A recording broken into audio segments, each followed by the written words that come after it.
warahmatullahi wabarakatuh. Alhamdulillah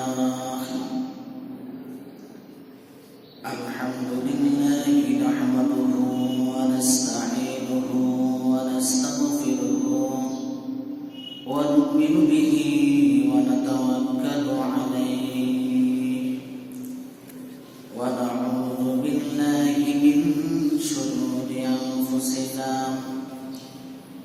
wa min sayyiati a'malina man yahdihillahu fala mudilla lahu wa man yudlilhu fala hadiya lahu wa nashhadu an la ilaha illallah wahdahu la sharika lahu la zidda lahu wa la nidda lahu la asla lahu wa la nasla lahu la misla lahu wa la masila lahu wa la misala lahu wa nashhadu anna sayyidana wa sanadana wa maulana Muhammadan abduhu wa rasuluhu alladzi arsalahu bil haqqi bashiran wa nadhiran wa da'iyan ila Allahi bi'idhnihi wa sirajan muniran.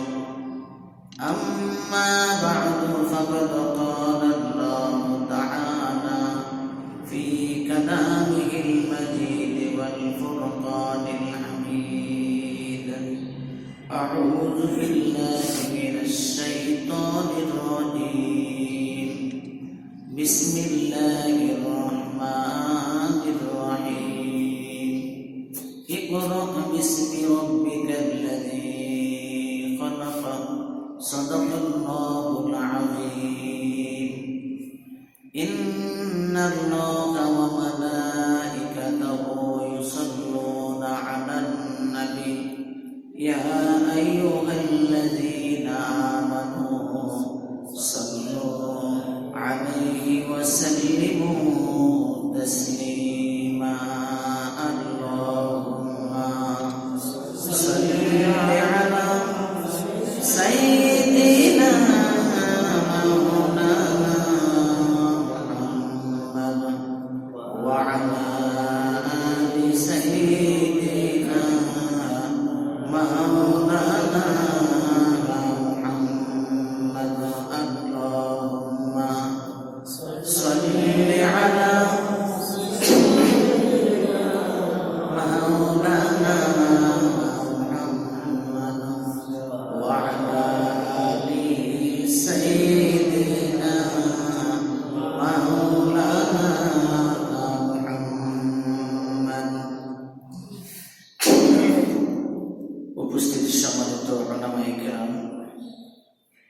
মুরব্বিয়ান ইসলাম, বেরাদারান ইসলাম, প্রিয় ভাই বন্ধুগণ, পর্দার নমস্তে আবদ্ধ আমার সম্মানিত মা ও বোনেরা, সকলকেই আজকে জুমার পূর্ব আলোচনায় সকলকে স্বাগত জানাচ্ছি। সাথে সাথে তৌফিক কামনা করছি মহান রবের কাছে, আল্লাহ তাআলা যাতে আমাদেরকে কোরআন এবং হাদিসের আলোকিত চারটা কথা আলোচনা করার তৌফিক দান করে, বুঝার এবং শোনার আমল করার তৌফিক দেন, আমিন। প্রিয় ভাইরা, গেল জুমায় আমরা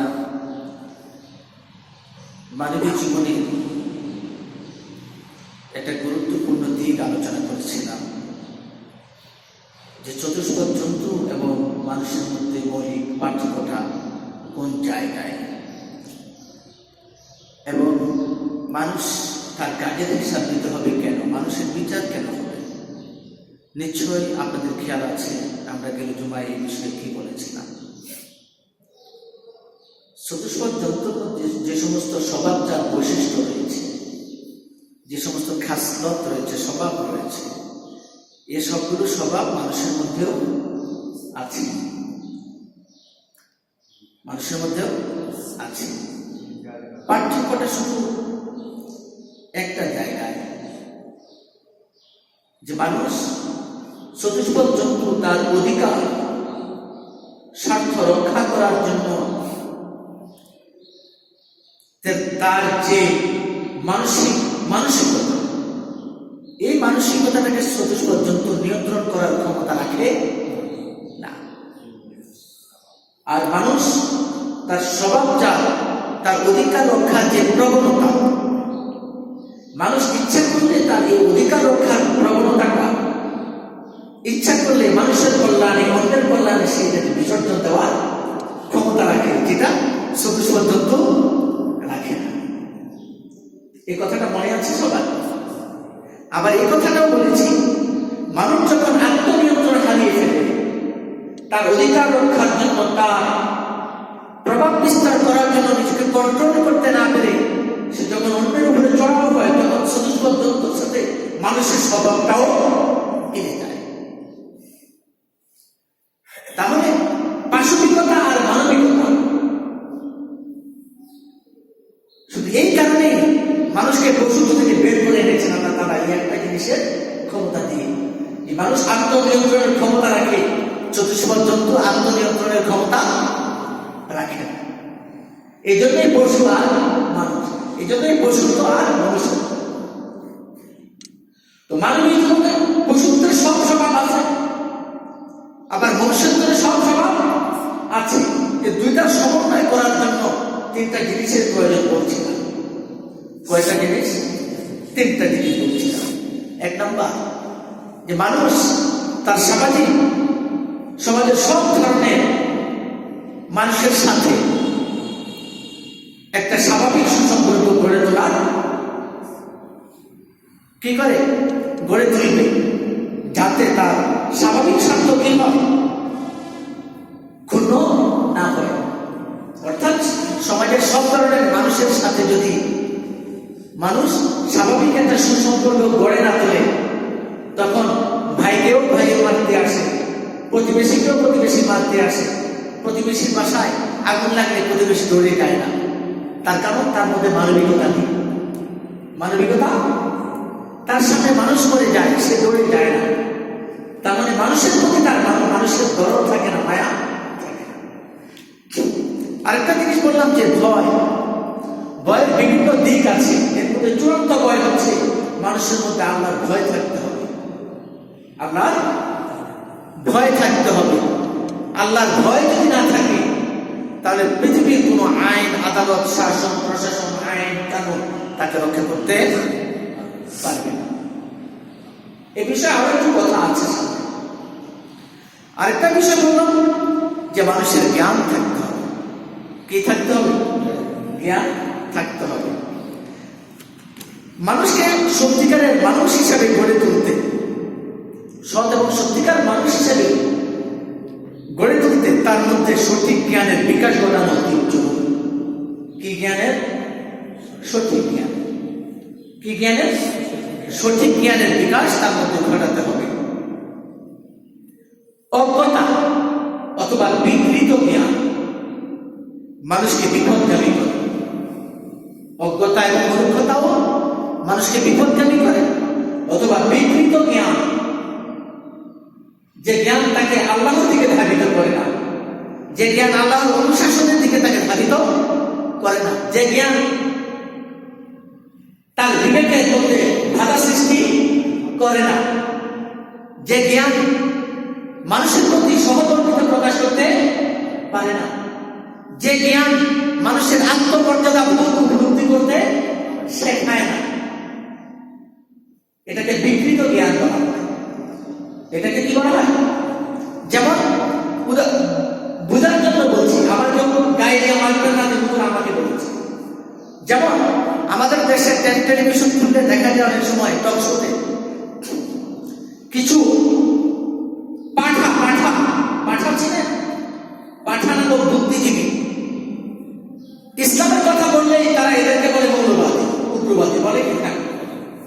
এটা এরা নাকি ইউনিভার্সিটির টিচার, এরা নাকি বিশ্ববিদ্যালয় থেকে সর্বোচ্চ ডিগ্রিধারী, কোরআনের জ্ঞানে যারা অধিকারী, যারা ইসলামী শরীয়তের জ্ঞানের অধিকারী।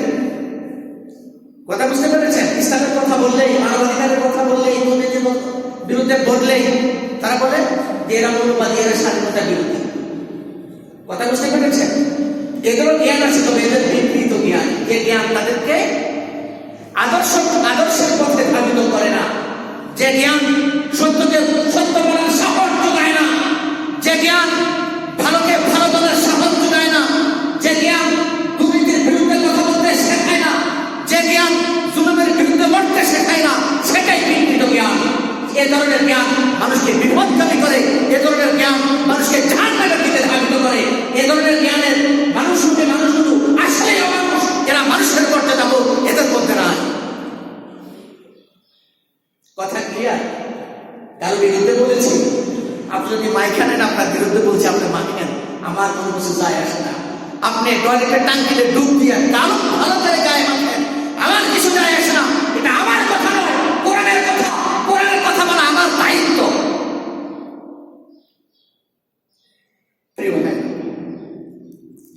সুতরাং এই জ্ঞান যদি থাকে, কোরআনের জ্ঞান যদি থাকে, হাদিসের জ্ঞান যদি থাকে, সত্য মিথ্যা যাচাইয়ের যদি জ্ঞান থাকে, হালাল বুঝার জ্ঞান থাকে, হারাম বুঝার জ্ঞান থাকে, মানুষের অধিকার মানবাধিকার বুঝার জ্ঞান থাকে, মানুষের অধিকার বুঝিয়ে দেওয়ার যদি জ্ঞান থাকে, জান্নাতের পথ কোনটা, জাহান্নামের পথ কোনটা, এটা বোঝার যদি জ্ঞান থাকে, যুগ জিজ্ঞাসার সমাধান দেওয়ার যদি ক্ষমতা থাকে, যে কোনো সমস্যা কোরআন এবং হাদিসের ভিত্তিতে, শরীয়তের দৃষ্টিতে সমাধান দেওয়ার যদি যোগ্যতা থাকে, তাহলে এমন ব্যক্তিকে বলা হয় আলেম। এমন ব্যক্তিকে বলা হয় আলেম। শুধু আলিম বা তা সা খা খা খা সব কিছু খা, বৈধ অবৈধ খা, এটা জানলেই তাকে আলেম বলা যায় না। রিক্সার ড্রাইভার, রিক্সার মেকার, এরা নাট বল্টু স্ক্রু এগুলো টাইট দেওয়ার যোগ্যতা আছে তাদের, এটাও একটা জ্ঞান। তাকে আলেম বলা যাবে? ABCD পারলে আলেম বলা যাবে? কথা বলেন, বলা যাবে? সুতরাং আলেম কাকে বলে এটা ভালো করে বুঝে নেবেন। যিনি সৃষ্ট সমস্যা প্রকৃত ব্যাখ্যা দিতে জানেন শরীয়তের আলোকে, তাকে আলেম বলা যাবে।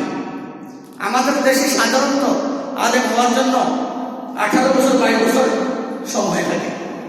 কত বছর? 1-2 বছর নয়, 5 বছরের অনার্স কোর্স নয়, বরং আমাদের দেশে দিনী শিক্ষা লাইনে 18 থেকে 22 বছর সময় লাগে আলেম হওয়ার জন্য। শুধু খা খা খা, বৈধ অবৈধ খা, এটা শিখতে পারলেই তাকে আলেম বলা যায় না। এ আলিফা তাসা পড়ো পড়ুয়া, এ ধরনের প্রচন্ড বদমাশ এ সমাজে তৈরি হয়েছে, এদেরকে আলেম দাবি করে। আছে না? আছে।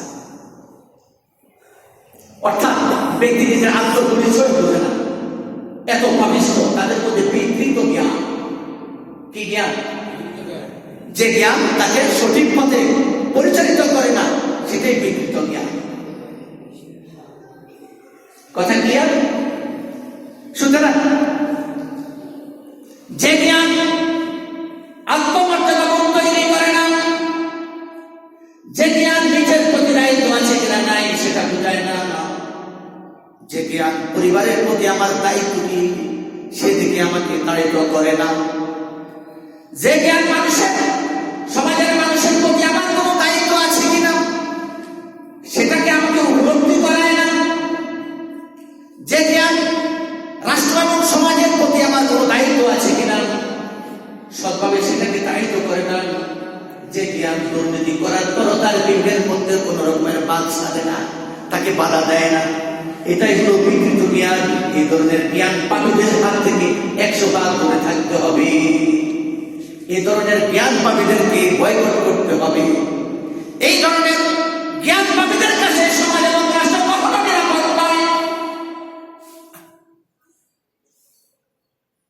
সুতরাং যদি বুঝতে চান যে জ্ঞান কাকে বলে, যে জ্ঞান শব্দ এটাকে আরবিতে বলা হয় আল ইলম, ফার্সিতে বলা হয় দারস্তর, বাংলাতে বলা হয় জানা। বাংলাতে বলা হয় জানা। এই শব্দ অনুযায়ী আমি তো স্ক্রু বলবো, নাট বলবো, টাইপ করতে জানি, করতে জানি, আমি তো কার ড্রাইভিং জানি, তাহলে তো আমারও জ্ঞান আছে, আমিও আলেম। সাবধান, এ ধরনের আলেম আপনাকে ড্রাইভ করে খালে খালে দিব যে খালে নাম জাহান্নাম।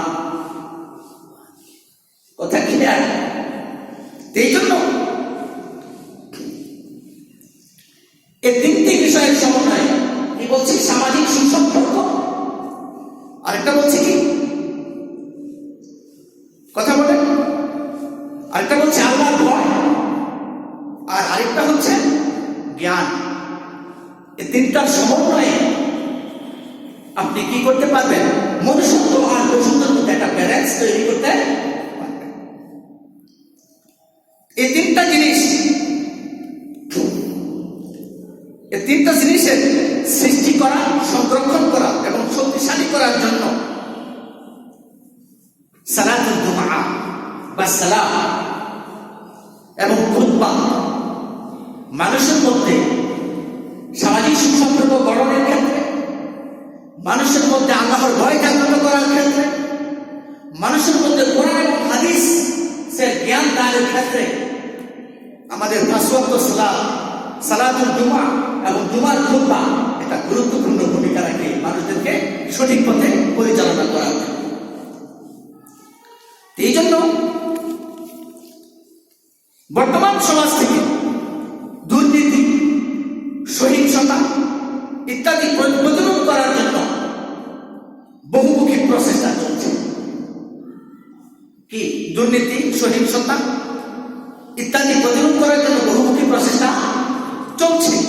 কিন্তু দুঃখজনক হলেও সত্য যে আমরা স্বাভাবিক এবং সহজ পথ বাদ দিয়ে অস্বাভাবিক এবং বাঁকা পথেই আমরা চলছি দুর্নীতি প্রতিরোধ করার জন্য, সহিংসতা প্রতিরোধ করার জন্য। আমরা দুর্নীতি এবং সহিংসতা বা বিভিন্ন রকমের অপকর্মের বিরুদ্ধে, অপতৎপরতার বিরুদ্ধে, যৌতুকের বিরুদ্ধে, মানবাধিকারের পক্ষে কোটি কোটি টাকা খরচ করছে সরকার প্রতি বছর, যে কিভাবে দুর্নীতি দমন করা যায়, কিভাবে যৌতুক প্রতিরোধ করা যায়, কিভাবে সামাজিক সহিংসতা বন্ধ করা যায় ইত্যাদির বিরুদ্ধে সরকার প্রতি বছর কোটি কোটি টাকা ব্যয় করছে। সরকারও চায় যে দুর্নীতিমুক্ত বাংলাদেশ, সরকারও চায় সহিংসতা মুক্ত বাংলাদেশ, সরকারও চায় যৌতুক মুক্ত বাংলাদেশ। কিন্তু ইত্যাদি বিভিন্ন জায়গায় দেখবেন প্রচার বোর্ড, বিলবোর্ড আছে, যৌতুককে না বলুন, দুর্নীতিকে না বলুন, আছে না নেই? টেলিভিশন, বিভিন্ন প্রিন্ট মিডিয়া, ইলেকট্রনিক্স মিডিয়া সহ বিভিন্ন মাধ্যমে এভাবে হাজার হাজার কোটি টাকা সরকার প্রতি বছর খরচ করছে। কিন্তু এসব প্রচেষ্টার ফলাফল প্রায় শূন্য, প্রায় শূন্য। দুর্নীতিকে না বলুন, যৌতুককে না বলুন, এসিডের শাস্তি, মৃত্যুদণ্ড, এ ধরনের স্লোগান বিভিন্ন বিলবোর্ডে, টেলিভিশনে দেখা যায় না, শোনা যায় না? কথা বলেন, শোনা যায়। এগুলোর পিছনে সরকারের কোটি কোটি টাকা সরকার ব্যয় করছে। সরকারও চায় একটা দুর্নীতি মুক্ত, সহিংসতা মুক্ত, যৌতুক মুক্ত একটা সোনার ভান্ডার করতে। এর পিছনে সরকার প্রতি বছরই হাজার হাজার কোটি টাকা খরচ করছে। কিন্তু এই বহুবিধ প্রচারের কারণেও এগুলোর কোনো রেজাল্ট তৈরি হচ্ছে না, ফলাফল প্রায় শূন্য। এর পিছনে কারণটা কি? দুর্নীতি কি কমছে? মানুষগুলো কথা বুঝে না। দুর্নীতি কমছে, যৌতুক কমছে, সহিংসতা কমছে, অপরাধ কমছে, কমে নাই। কিন্তু ইনভেস্ট, এখানে ইনভেস্ট কি কমছে? ইনভেস্টও কমে নাই, ইনভেস্টও কমে নাই। কারণটা, তার তিনটা কারণ আছে। কয়টা কারণ? তিনটা কারণ। 1 নম্বর, শুধুমাত্র নীতিকথার কারণে কোন মানুষ তার নগদ লাভ, নগদ লাভ নগদ লোভ এবং প্রতিহিংসার প্রবল স্পৃহা ত্যাগ করতে পারে না। কারণ কি? নগদ লাভ, নগদ লোভ এবং প্রতিহিংসার যে প্রবল স্পৃহা, এটার কারণে শুধু নীতি কথা সুবাদ্য দিয়ে এই নগদ লাভ ছেড়ে আসতে পারে না। বলছে দুর্নীতি কে না বলুন, এটা ভালো কথা। যিনি এই কথা লিখছেন বা এই স্লোগানটা বানিয়ে দিয়েছেন তিনি নিজেও দুর্নীতিগ্রস্ত। এবং একটা বিলবোর্ড তৈরি করতে মনে করেন খরচ হয়েছে 5,000 টাকা, বিল করছে 5 লাখ টাকা। তিনি মনে করেন একটা খাদ্য আছে, সমস্যাটা কোথায়? দুর্নীতির বিরুদ্ধে। কথাটা তো সুন্দর, কিন্তু এখানে বিল আর ব্যবসা বিশাল বড়। এখানেও তিনি দুর্নীতিমুক্ত হতে পারেন নাই। তো নগদ লোভ, নগদ লাভের কারণে, নগদ স্পৃহার কারণে তিনি এই নীতি কথার মধ্য দিয়ে তিনি দুর্নীতি থেকে সরে আসতে পারেন। এটা হলো প্রথম কারণ। 2 নম্বর কারণ হলো আমাদের দেশে আইনের বাস্তবায়ন ও প্রয়োগের দুর্বলতা সর্বজন বিদিত। আমাদের দেশে আইন আছে, শাসনও আছে, কিন্তু আইনি শাসন করতে যে কথাটা সেটা নাই বললেই চলে। কি আপনারা বলবেন এটা কি সরকার বিরোধী কথা? যদি না বোঝেন আমি বলবো, আপনারা যদি না বোঝেন হয়তো মাইকা নিতে পারেন যে সরকার বিরোধী কথা। অসম্ভব। এই কথাটাও আমি সরকারের পক্ষে বলছি। সরকার যে আইন রাখছে, আইনের এবং শাসন রাখছে, দুর্নীতি দমনের জন্য দুদক আছে না নেই? কথা বলেন। দুদকের চেয়ারম্যান নিজে দুর্নীতিগ্রস্ত, এটাও প্রমাণিত, এটাও প্রমাণিত। তাইলে আমাদের দেশে আইনের বাস্তবায়ন এবং প্রয়োগের ক্ষেত্রে যে দুর্বলতা আছে এটা সর্বজন বিদিত, সব মানুষে জানে না? কথা বলেন। সুতরাং এই আইনকে কেউ ভয় করে না, এই আইনকে কেউ ভয় করে না। আইনকে ভয় না করার কারণে দুর্নীতি আর যৌতুক যে অবস্থায় আছে ওই অবস্থায় তারা পাকা করা চলছে। আছে না নাই? আছে। আরো একটা কারণ আছে যে আইনের প্রয়োগগত জটিলতার কারণে আইনের প্রয়োগ থাকলেও তা থেকে রক্ষা পাওয়া বিভিন্ন পথ আছে। আছে না নাই? কথা বলেন। সমস্যা নাই, হামলা করবা, মামলা দিবা, লাভ দলানে যাবো, আমি সেখানে দুলার মতো থাকবো। আমার মানুষ আছে, খালু আছে, ক্ষমতা আছে, দল আছে। আছে না নাই? এই জন্য আইনের প্রয়োগগত জটিলতার কারণে আইনের প্রয়োগ থাকলেও তা থেকে রক্ষা পাওয়ার বিভিন্ন পথ আছে, যে কারণে মানুষের প্রবৃত্তি তাকে প্রবল দেয় যে আইনকে এড়ানো যাবে, আইনকে এড়ানো যাবে। এই জন্য সে দুর্নীতি করতেই থাকে, যৌতুক খেতেই থাকে, অপরাধ করতেই থাকে। এই জন্য নীতি কথা, ধূমপান স্বাস্থ্যের জন্য ক্ষতিকর, সিগারেটের গায়ে লেখা আছে না নাই? এই কথাটা যে পণ্যের মধ্যে লেখা আছে, এরপর যে লোকে এটা খায় তার জ্ঞানটা কি বিকৃত না স্বাভাবিক? কথা বলে না আপনারা, আমি বুঝলাম না কথা বলতে সমস্যাটা কোথায়? সিগারেটের গায়ে লেখা আছে ধূমপান স্বাস্থ্যের জন্য ক্ষতিকর, এই কথা লেখা থাকার সত্ত্বেও যে ব্যক্তি এটা গ্রহণ করে তার জ্ঞানটা স্বাভাবিক না অস্বাভাবিক? কথা বলেন। জ্ঞানটা স্বাভাবিক না বিকৃত? বিকৃত। যদি কোনো পণ্যের মধ্যে লেখা থাকে এক্সপায়ার ডেট মানে শেষ, আপনি বুঝে নেন এই পণ্য আর খাওয়া যাবে না। খাইলেও যদি কোথাও লেখা থাকে এটা গাঁদা পচা বাসি জিনিস, কেউ খাবেন? আপনার রুচি দেয় না। কিন্তু এটা স্বাস্থ্যের জন্য ক্ষতিকর, এটা জেনেও আপনি খাইতে পারেন। এই হলো আপনার স্বাভাবিক জ্ঞান, তাই না? এই বিকৃত জ্ঞানের কারণে এ সমস্ত স্লোগান যারা তৈরি করে, যারা এই সমস্ত বিলবোর্ড বানায় আর প্রচার করে, তাদের সুবচনের কারণে দুর্নীতি বন্ধ হয় না, সহিংসতা বন্ধ হয় না, মানবাধিকার লঙ্ঘিত হয়, মানুষের অধিকার সংরক্ষণ করা সম্ভব হয় না। সে ভালো করে বোঝে যে আইন আছে, আইনের প্রয়োগও আছে, এই আইন থেকে বাঁচার কায়দাও আছে, কায়দাও আছে। এই সকল জটিলতার কারণে দেখা গেছে বিলিয়ন ডলার প্রপাগান্ডা যারা কথা বলেন, বিলিয়ন ডলার যারা এই সমস্ত খাতে ব্যয় করেন, এদের সুবচনে আর কোনো কাজ হয় না। কিন্তু তাদের প্রতি সাধারণ মানুষের ভক্তি শ্রদ্ধা তো নাই, বরং অভক্তি অশ্রদ্ধাই বেশি। অভক্তি অশ্রদ্ধাই বেশি। যদিও তারা টক শোতে খুব ভালো করে চেয়ার গেড়ে বসেন আর বিভিন্ন ধোয়া করে কথা বলে, এবং মিডিয়া চক্রও তাদের এই কথাগুলো প্রচার করতে বাধ্য, ক্ষমতার কারণে, ক্ষমতার অপব্যবহারে কারণ।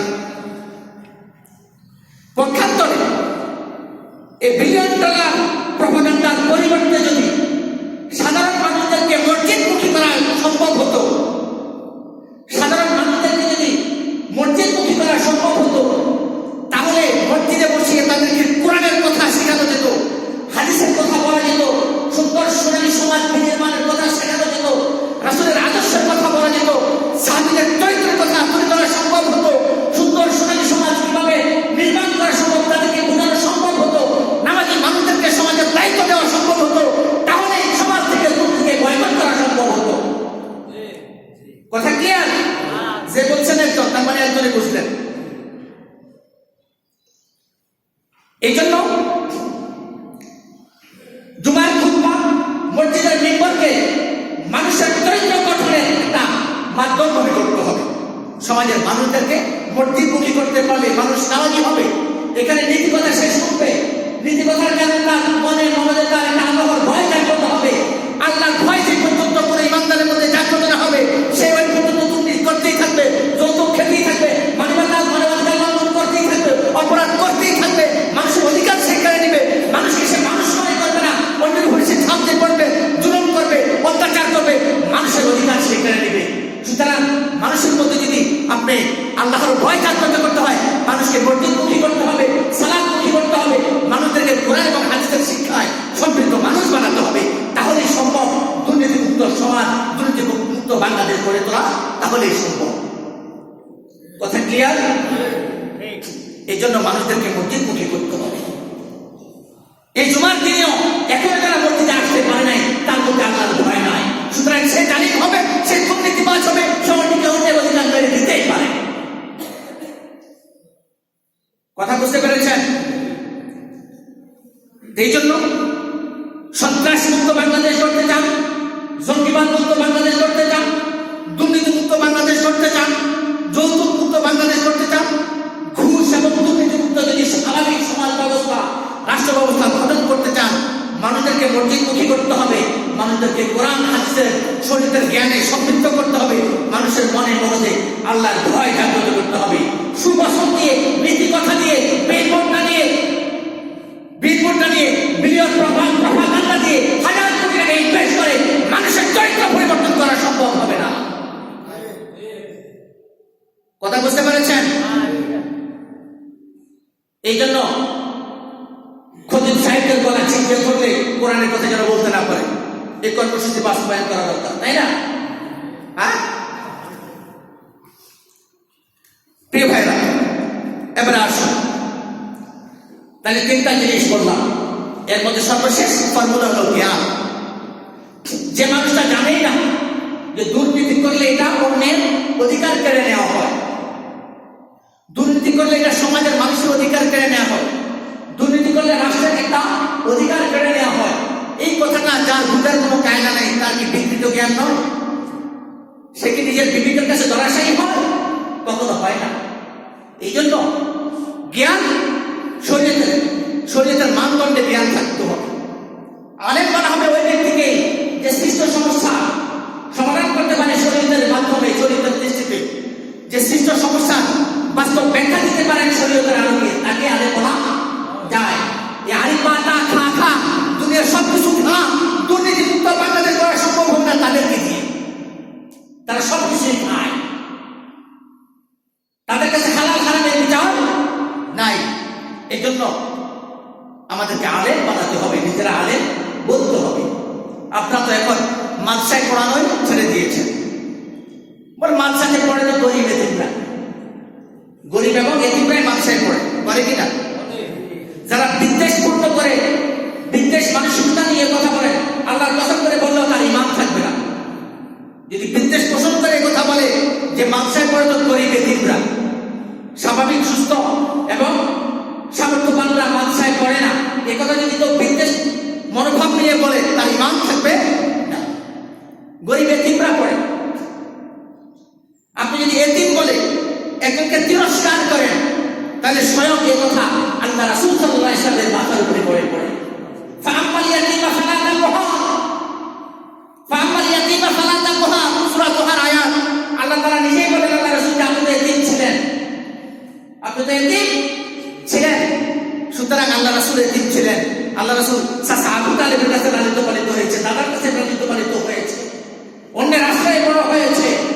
আপনি এতিম বলে কাকে তিরস্কার করেন? আপনি রাসূলের উম্মত, আর রাসূলকে তিরস্কার করেন। কোরআন আয়াত আপনি জানেন, আপনি তো আলেম, আপনি তো পড়েন, কোরআন শরীফ সব পড়ে ফেলেছেন। ফাআম্মাল ইয়াতীমা ফালা তাকহার, সূরা দুহার এই ব্যাখ্যায়, এই আয়াতের অর্থ কি, ব্যাখ্যা কি, তাফসীর কি ভালো করে পড়েন। আপনি কোন জায়গার বাসিন্দা জেনে নেন আপনার ঠিকানা। সুতরাং যার বাবা আছে, মা আছে, আপনি গলাবাজি করার কোনো ক্ষমতা আপনার নাই। আল্লাহ আপনার মা বাবাকে হায়াত দিয়েছে জন্য আছে। যদি শৈশবে আল্লাহ তাআলা আপনার মা বাবাকে কেড়ে নিতেন, আপনি এতিম হয়ে যেতেন। আপনার যত ধন সম্পত্তি থাকুক না কেন, আপনাকে অন্যের আশ্রয়ে বসাই আপনাকে বড় হওয়া লাগতো। কথা ক্লিয়ার? কারো বিরুদ্ধে বলছি? আপনাদের বিবেককে জাগ্রত করার জন্য বলছি। সমাজে তো চলেন, খুব মোট নিয়ে চলেন, আপনি একটা মহা কিছু, আপনি একটা মহা কিছু না মহা কসু, ভালো করে বোঝার জন্য এই কথাগুলো বলছি।